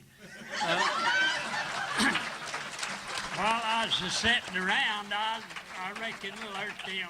Like, and you also learn a lot of memory verses. You got more schooling than I have. How did you spell? Remember how you spelled rhododendron? Well, we every Friday evening, and we always liked something different. We didn't have pews. Well, we did have pews, but we didn't have desks. And we'd line our benches up one wall and across and up the other wall, and we'd choose up and spell, well, we'll go to choose up. We'll say, me and Tolbert's choosing up. If he got the first choice, naturally you're going to pick the best speller. And he'd pick his, and then I'd pick one. Then he'd call his number 1 and me number 2, and every time he spells up to the end of the line, just keep slapping up. Then you'd cross, and as you cross, you'd call out your number 1 and number 2. And that is, that was a contest that we had, and that is sort of which outspelled was, and once in a while we'd have a neighbors that liked to spell had come in. But one of the hard words in Redback Speller, which you'll remember over there too, was spelled HONISOITQUIMALYPENSE. And I told me, you need to give that to nobody. They all memorize that because they know it is coming up. But I've always had a sort of a liking to spell. This, you know, this usually a lot of times I find hypnotism, rheumatism, all them words, you know, we did learn, but we sort of forgot them. Rhododendron. So many of you, I guess, in here couldn't spell the word rhododendron. And those that always, if you find my newspaper, you'll find a lot of Alzheimer's. Another word, a lot of them, they don't, words like that usually catch my mind, and I just like to learn to spell them. Have a lot of fun trying to get people to spell. What word did you just spell? Well, it's called honeysuckle mollypons, I believe is the name of it, yeah. It's a French word, wasn't it? I believe it. I couldn't pronounce it, but that's what we called it, and we know what you're talking about. Then you find that right in the back of the speller, but everybody that started school, when you got into the first reader, you took spelling, that is one. You took spelling, that is one of the grades till you got through 8th grade. Another one was reading. Another one was arithmetic. Then we had a little, Spence will remember about it, the little book we called physiology. Pretty hard to spell, but anyway, that was on health. They call it health now when it's a little physiology book which told you what to eat and what don't to eat, where to eat groundhog or not. But anyway, that was part of the routine that you went, and I told them if you didn't get it in the 7th grade, you could always listen as to teaching the same thing that you took in your 7th grade when you was up in the 8th grade. Then we'd have oral spelling, which we'd stand up and spell, and the good spellers would always stand at the head of the class. And if you stayed to the head of the class, maybe for 2 or 3 months, the teacher would bring you a little prize. The prize then was a nickel pencil or a tablet, which you could buy for nickel. Usually something like that, and he'd give you that to make you study your spelling. Spelling's pretty important. If you do any writing, you better know how to spell, or I had old Webster on that. That's right. Yeah.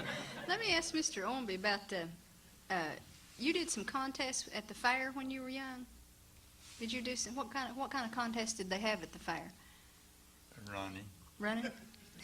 Still after that fair, weren't you? Corn, running, corn shucking, and Corn shucking. tailing, yeah. And you were in sports. You played basketball when you were young. Yeah, baseball, basketball. I played it all coming up. What did one community just play another, or one school play another? How did you do? My school, where I went to school, we played all the schools. We'd play against Emmert Cove School and Pittman Center. You named them, and we played against them Where did you go to school? on Indian Creek. Indian Creek. A one-teacher school, too.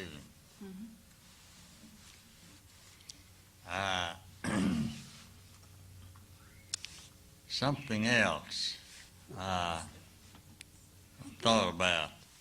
This lady here was telling about Dolly Parton being smart. You know what?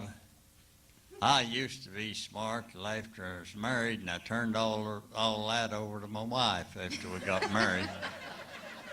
Good thinking. That's good thinking. Okay, I think we'll take a little. I never did meet Dolly. You didn't. But meet I met her sister Stella.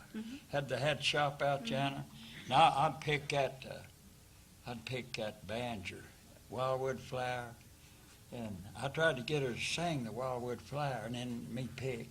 And she says, "Well, we'll practice up a little, and maybe we'll sing it later." And she sold out or something. She's gone. But I never did meet Dolly. You couldn't get to her, can you? I'd have to have an appointment with you. I'd say I don't. Do you? No. And she said, Stella said, she'd have to take me over there one day where they was raised, you know, show them the house, show them the house. But she moved on and didn't get to go. Or went Summers, you know, Stella did.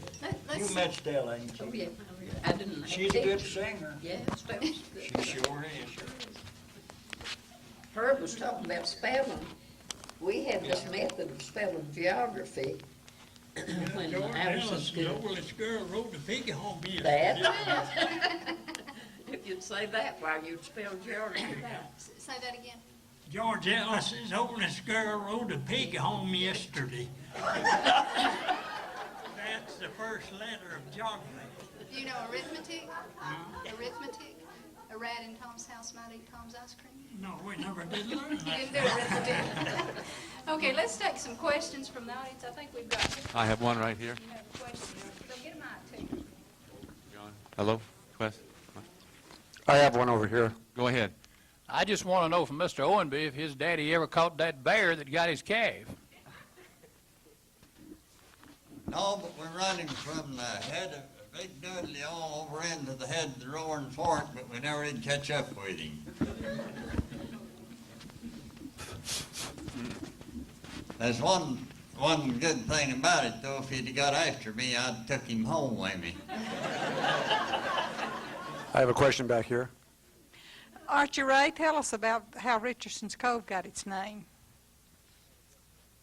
How it got its name.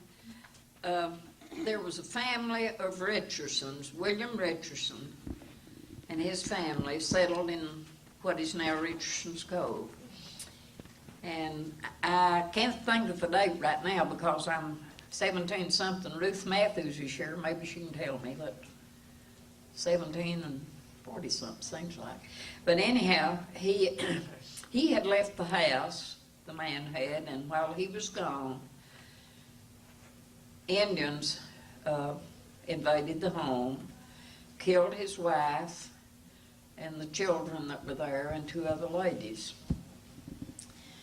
So after he had buried his family, he went to live with an older daughter that was married that lived about 4 or 5 miles from this particular spot. And this daughter's name was Lydia, I believe, Lydia Richardson Matthews. And in recent years, I have found out that I am a direct descendant of Lydia Richardson, a direct descendant from William, whose daughter was Lydia, on down 7 generations back, that I'm descended from them. And what it seems a little bit odd, this spring, near where their house was near the house where Fred and I started housekeeping.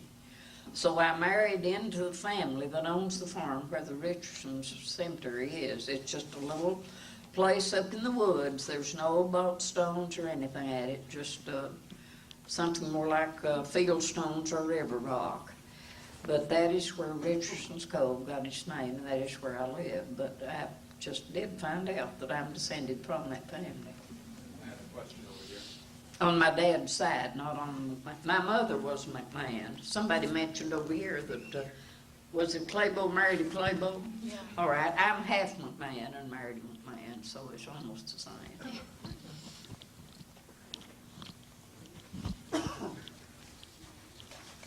Do you still have your baptisms there in Richardson's Cove?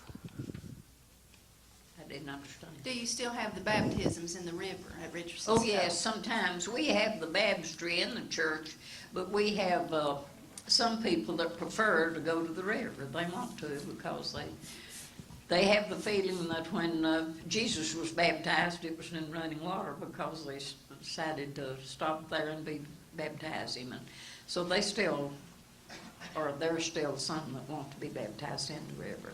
It really isn't fit to be baptized in with all the pollution and everything, but it's still pretty. Folks are not as respectful when they pass either. That's right. They're not as they used to be. Most of the mountain people is baptized in the stream. I was on Roaring Park. I was on Baskin.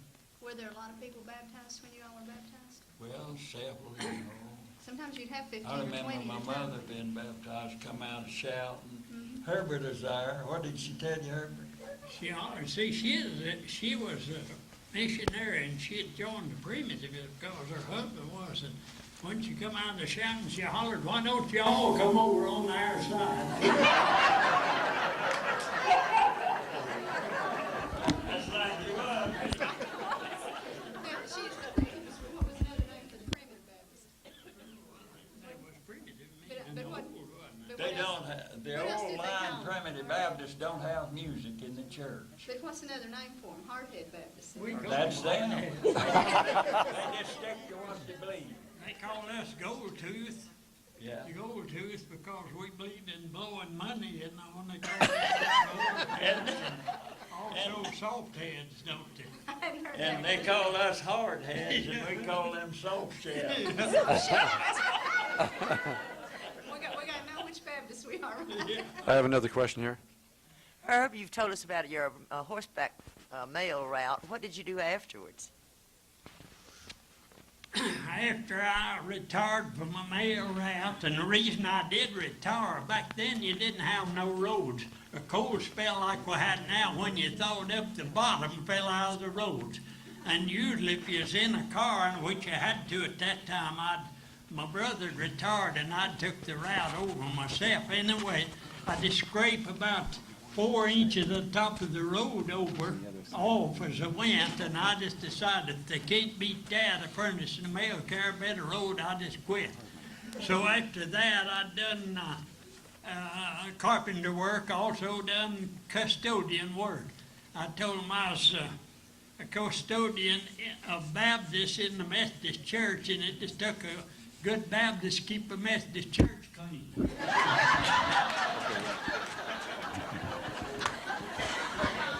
We have a question over here. Mostly, I was custodian at Rowan Park Church 35 years. It's mostly, you know, we started out maybe $50 a month at a time, but I've just done mostly custodian work after that, plus a bill 5 or 6 ounces, something like that, for mostly pick up a few extra dimes. Veta, we have a question over here, please. I understand Hope Maples was a driver to the grocery truck. Do you have any stories about the grocery truck coming around, like the mailman and so on? I drove rolling store for about a couple of years or so, but we just had this sort of like a mail route. We just had a certain way to go, and of course they all knew the days would come, so they'd have their chickens caught up and the butter done and molded, ready for you, and they'd swap you eggs and chickens and ducks, whatever they had to get set up for a few groceries. And if they didn't, why, they'd usually tell you to put it on the tab, which we didn't like to do. But we did accommodate a lot of people, because a lot of people, we're talking about when you couldn't jump in the car. I walked to town, I walked 5 miles one way. Spence had probably had to done the same way, so you never in a rolling store come by. They was accommodating you a whole lot. They was bringing you beans and taters to you, wasn't it? But I did run my brother Richard had the store, and he put me on a rolling store back through the Glades and down maybe through Booger Town, around sort of the pick up what money that you couldn't, where they couldn't come into the store. And also bad weather, you depended on the rolling store man a whole lot. But I did operate the rolling store. I didn't particularly like it, but I did anyway. We have a question here. I'm almost afraid to ask this, but how did Boogertown get its name? It was just from an old haint tale. There was somebody riding through the community, and they saw something that spooked their horse, and I think they found out it was just a white-faced cow. But when they went through, they were scared by a booger, and so they started calling it Boogertown after that. And there are different tales, I think. Miss Archie Ray might know another one, but I think it's all basically the same. They were frightened by something. I wonder now the booger got in Boogertown myself. Just frightful boogers. Any more questions? Herb, we had one person wonder if Mr. Clabo brought his harmonica with him tonight. Did you bring your harmonica? I so did, yes. How's that for a lead-in? Yeah, must be. They wanted to know, might tell you this little story about the Sears Roebuck catalog. There's a pond dried up pretty close to the route, and they said when the pond dried up, the bottom of it is covered with Sears Roebuck catalog.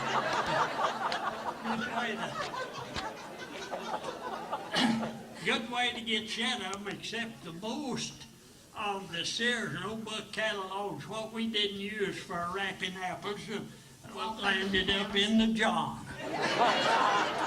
The outhouse.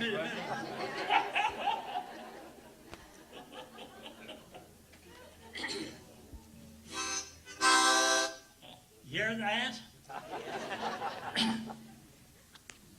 I might play you. We'd been doing this a year or two, and I thought probably they'll call me on the anyway. I'll play you 2 or 3. I had to go into burden you with a lot of long songs, so I'll play you little, and I better tell you. Lucinda said, "Tell us what you're playing, then we'll know." So I better tell you. Most of you heard the song called "Shortening Bread," didn't you?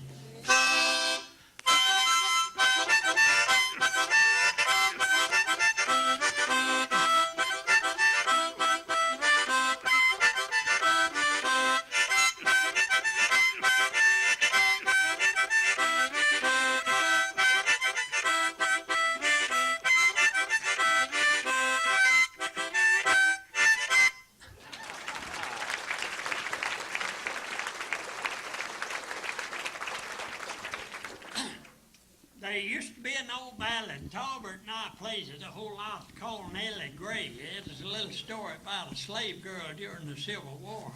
They picked her up and took her down to Georgia, and the song says she wore a life away of working in the cotton and the cane, but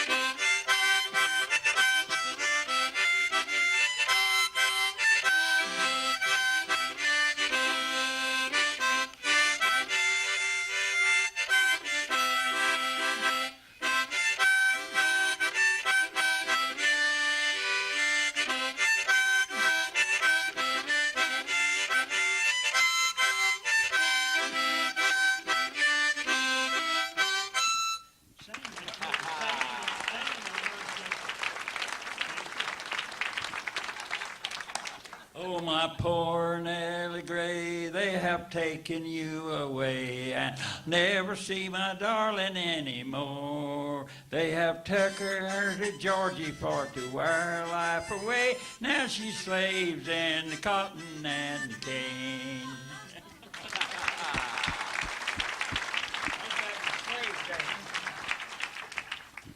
They're coming bound her with a chain, took her off, see? Yeah. I got her husband. Ever seen darling anymore? How about that? What about that? Do we have any further questions here now, please? Any further questions? Here's one right here. For anyone on the panel, what were your favorite things to do when you were kids? Spence, what was your favorite thing to do when you were a child?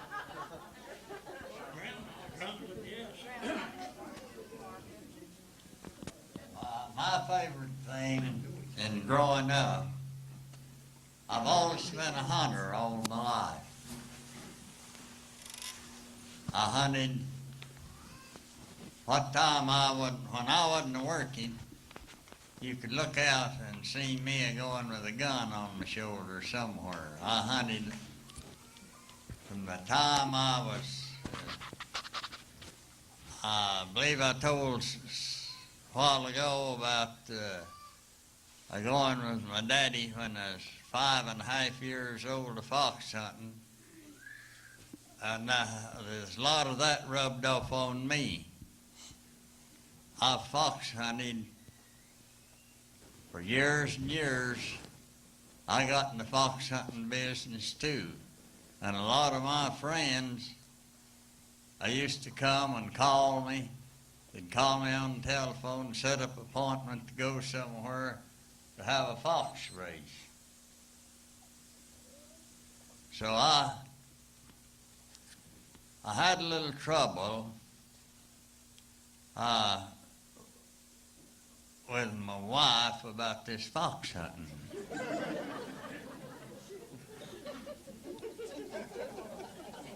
She said, I want to tell you something, honey.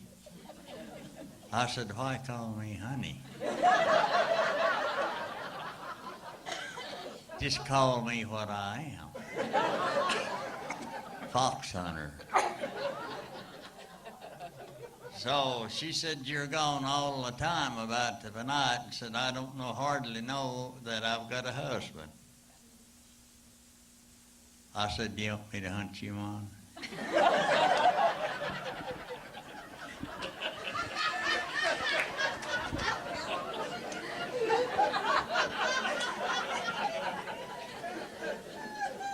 You know what she said back to me? She said, you would like to have your neck broke, would you?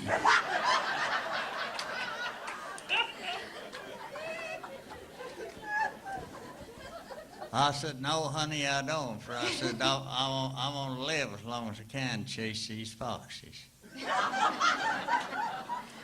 Okay, let's see. Mr. Reagan, what was your favorite thing when you were a child? Remember? Mostly fish. Yeah, I fished a whole lot. Yeah, catch rainbows up, roaring far. Plowed a lot. My grandfather raised a horse, called him Old Dan. And he got to where he was too fast for my grandpa, and he let my dad have it. Well, I trained that horse to jump. He'd jump. I'd jump 4 ale bars with him, just clean out over it. And I trained him to haul log in or something, or wood.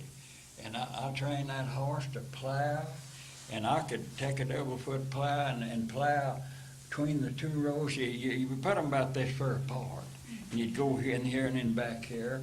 And you know, when corn gets up pretty high, it goes to giant. And I could plow with that horse and not break down nary a giant. But if I got to being mean to that horse or whooping him, he'd tear it all down. but I'd plow that, and when I'd say, well, he'd stop right there.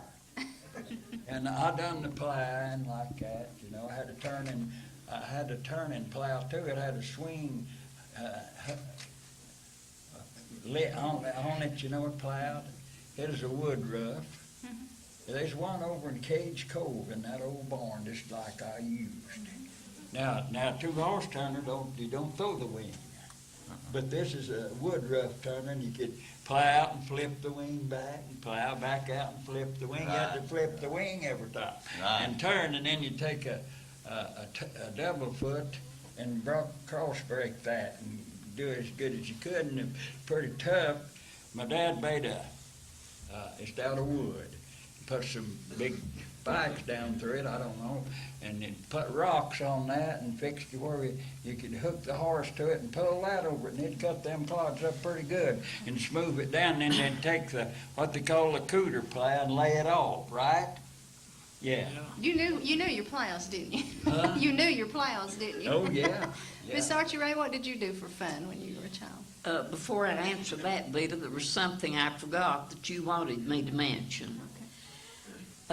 When I was just a baby, all I can remember about this was they would lift me up to this fellow on the horse, and he would hold me in front of him to ride, and that man was a slave. And he died, I think I was about 4 or 5 maybe when he died. It happened he was a real young man when the war ended, and he preferred to live with the people that had owned him instead of going out on his own, because that was the only family he knew. But anyhow, I've ridden a horse with a slave. I've ridden a freight train when I was 4 years old. Now you may wonder how come. I wasn't a hobo.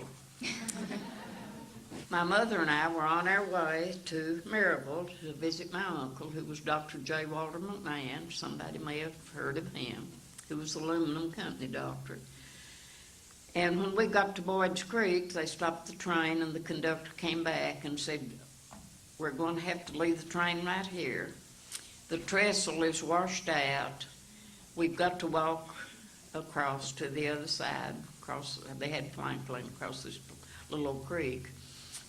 And we walked over to the other side and got in a boxcar and sat on boxes till we rode on into Knoxville. So I rode with a slave on the horse, and I rode the freight train when I was about 4 years old. And another thing that I left out about school, I remember when the first airplane flew over that we had ever seen, and the school just stampeded. We just didn't ask the teacher anything. We just went flying outside to see it. And after it went over, we thought, oh, we'll get a licking, but we looked, and our teacher was up there with us. He hadn't seen one. But I guess what I enjoyed most when I was just a little girl was playing with we had paper dolls, or we'd make little rag dolls, and we'd play like we were people, certain people. We had names, and we'd visit. But being a little bit younger than the others in my family, we didn't quite match up till I grew up a little bit more. And I played with my cats, I guess, about as much as anything. I'd take my dog clothes off and put on the cats, see them fall and flop around with their bonnets on and everything. But anyhow, I just had a good life as a child. I guess I enjoyed everything. Do you remember what you did? Most when I was a boy, if the ground was too wet to hold corn, we'd get our fishing pole. We lived a whole lot off of the animals who kill we couldn't raise hogs because it took about 15 bushel to fatten a hog, and we couldn't make that extra corn. So we'd get our fishing pole and go catch a string of fish, 8 or 10. A family of 6 or 8 could handle 8 or 10 fish at a time, but we'd usually save them for breakfast because that is when a man wasn't feeling too good of a morning when he got up. Sort of puny, wasn't it? Anyway, if the ground is dry, like the groundhog hunt. We had dogs at the 3 groundhogs. We'd dig a groundhog out just to see the dogs fight it.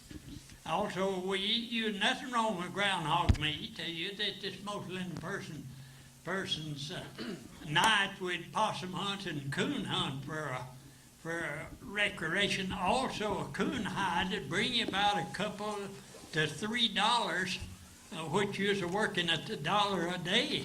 So you get a coon hide, you had about 3 days work there. We like to pick up a coon hide, possum hide, bring you maybe 50, 60 cents, depending, but we'd also live the squirrel meat a man every time. We'd get the gun and go kill us 3 or 4 squirrels and 4 or 5 boomers. Made you a good pot of dumplings, you might say, or gravy, and we'd eat squirrel meat. But we didn't have all the time. In 19 years I lived on Rowan Park. I don't remember us raising 4 or 5 hogs in all that 19 years. You just couldn't make enough corn. Do folks know what a boomer is? Huh? Do folks know what a boomer is? They should.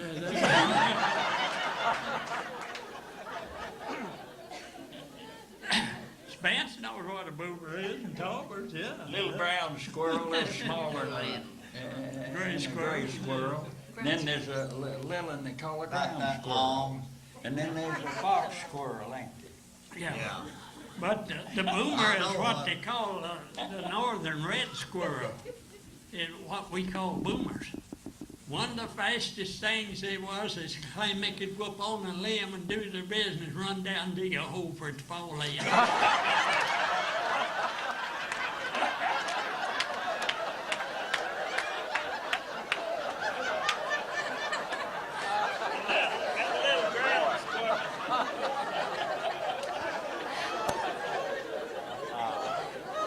you sure you hang out with this man?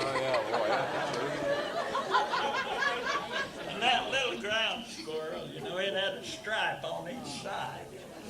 And we'd plant corn and they'd take it up, dig it out and eat it. And sometimes we'd get a rock and had a trigger under here, but I'd cut them out, and put a grain of corn on it right here, and that ground squirrel would go in there and go pulling that grain of corn down, that'd come and kill it. They'd also hold away chestnuts, and we'd dig it out and rob the chestnuts.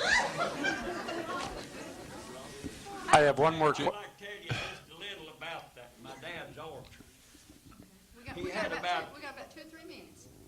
It's about 200 trees, I guess, or something in that neighborhood, above the house and below the house, but the pasture field is on above. Had Sour John apples, you've heard talk of them. Had Milans, had limber twigs and musty sweets, and they had one tree right in the yard he called a Sunday sweet.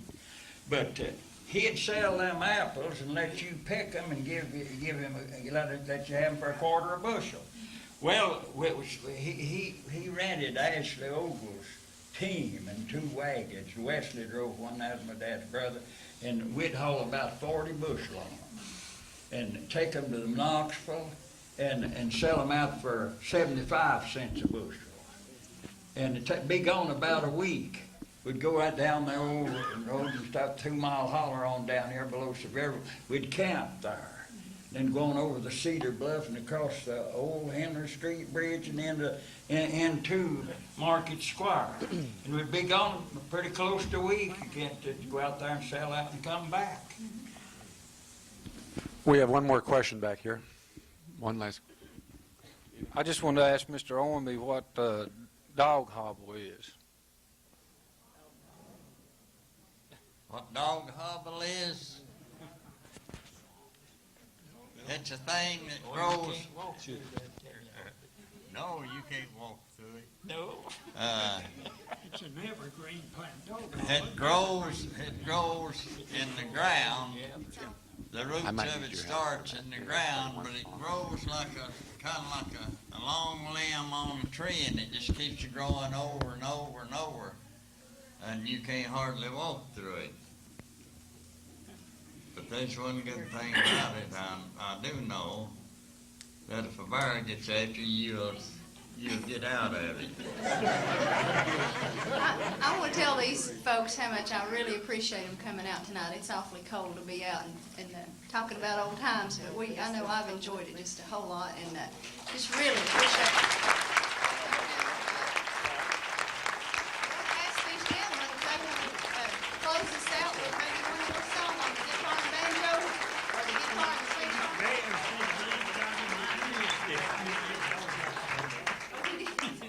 All of you have a good one now. We don't want no bad as we want good. If everybody will just sit down just 1 minute, we've got one final thing for you that's a kind of a surprise. So just stand by, please. You want to?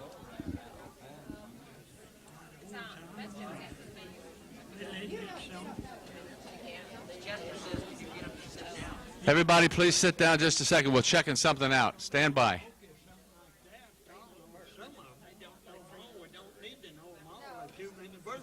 Just one or two. They don't have to. Yeah. Okay. Let's do it. I'll get the things for you. You can do it right up there. Hey, Jim. While he's set up, I'll do the frame. We're going to do a little more music. While I do that, while he's doing that, rather than to let you talk, I'll play. Yeah. Yeah. There we go. I'm trying to think what to say. You get up here, you go blank, you don't know nothing. Get us out, we can talk all day. Yeah. Most of the time, I don't know nothing anyway.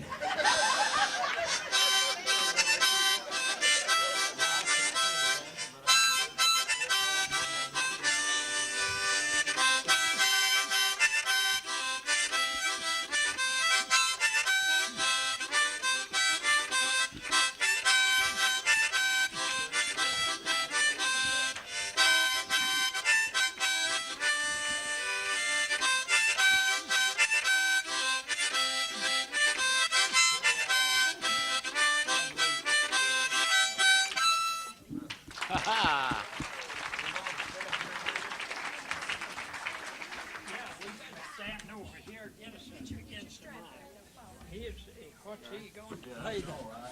Yeah, that seemed like a half a mile when the man had to look at me. Right, watch your strap. Do we have any requests for any old time songs?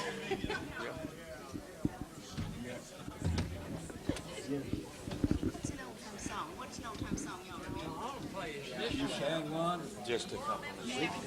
Bowling Cabbage Down. You know Bowling Cabbage Down? Not much. They play a sacred song. Don't you sing sacred songs? Barbie Allen's? Dolly, you'll have to play this.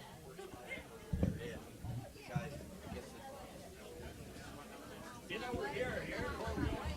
This would be a great way to end the evening, I think, by hearing them play a couple of times. And they said they certainly do it. Yeah, that's a good one. Anybody can sing. Come on up and we'll sing. Anybody can sing. They said, come on up and sing with them. Any of you can beat us, come on up here. Anybody that knows how it goes.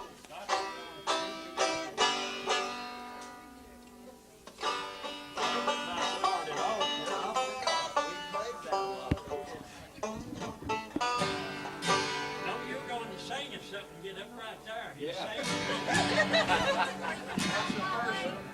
How does it first start?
One more, or are you through?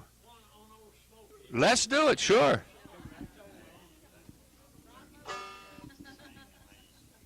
That's so slow, we'll all be asleep. Amazing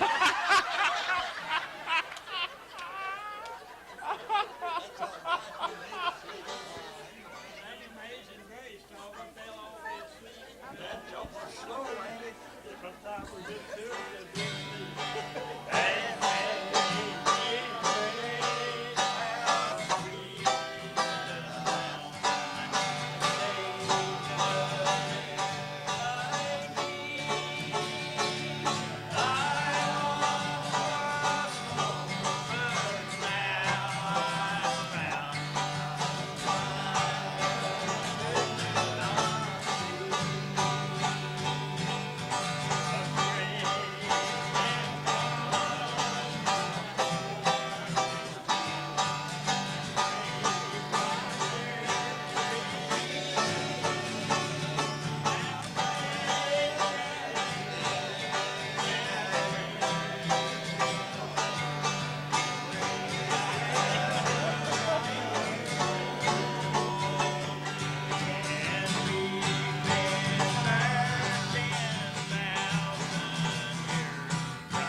Amen.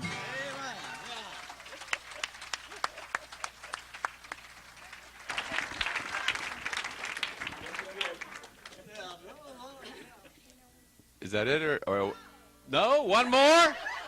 One more they wanted. Okay.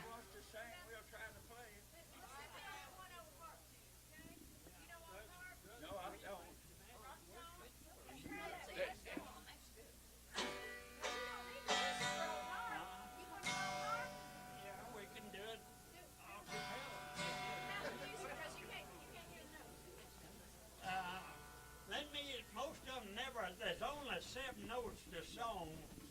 Very few ever learned them 7 notes of song. And that's what we're fixing to sing now. Let me sing the 7 notes, then we'll sing the verses, and then they can sing. Let's do, give me the. So, la, do, re, do, mi, re, do, la, so, la, do, mi, re, do, mi, so, mi, do, re, do, mi, so, mi, do, re, so, la, do, re, do, mi, re, do, la, so, la, do, mi, re, do. Brother, and we have met to worship and adore the Lord our God. Will you pray with all your power while we try to preach the word?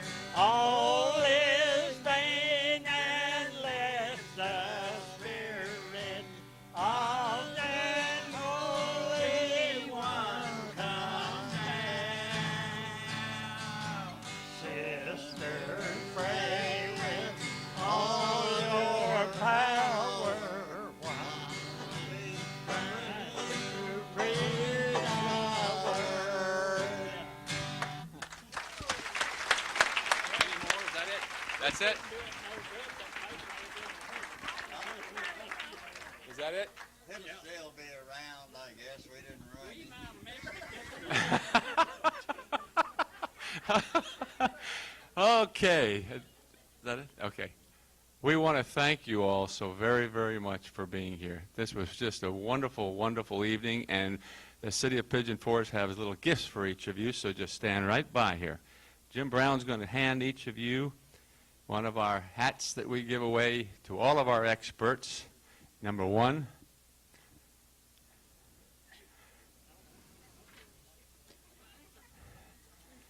There you go. Put it right on. That's perfectly all right. And then we have a stick here. Clabo, look what I got for you. Yeah.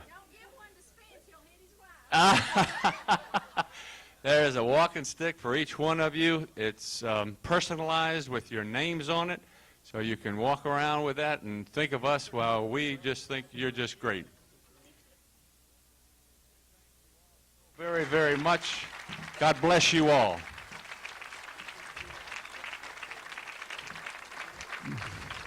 There's your crowd. They love you.